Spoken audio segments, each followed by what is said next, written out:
In this tutorial, I'll show you how to access the Videosocials member directory and what it's used for.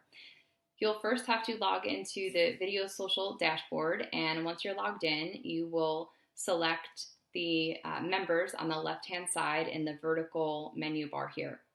Once you are brought to this page, as you see on my screen, you are in the member directory.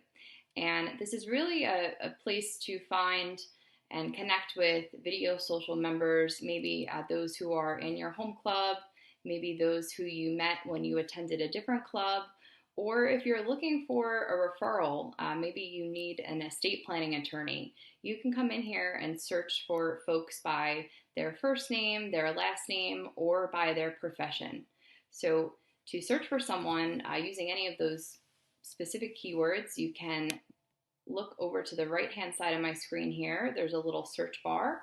And let's say I remember someone's first name, but I just can't remember their last name. So if I type in, I remember someone, I met him when I attended a different Videosocials club, for example, and his first name was Matthew. I'll type in Matt.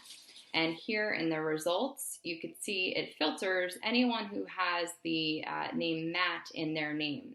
So I'll look in the results and I'll see if any of these strike my memory, and I can then look and find their first name, last name, email address, and what their profession is. I can also see their LinkedIn profiles. You can connect your LinkedIn when you set up your member profile, and so then I can go and connect to somebody this way.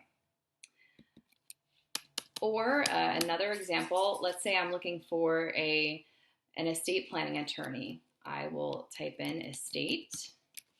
And here it will show me a few different things. Estate planning, also real estate, that comes up because it's estate is part of the search term I just looked for. And so here you can get a ton of referrals if you're in need of a professional, all different fields here. And again, first name, last name, email address, their business, and how to connect with them. So these are a few different ways of how you can use the member directory and why you would want to use it. And that's all. Thank you.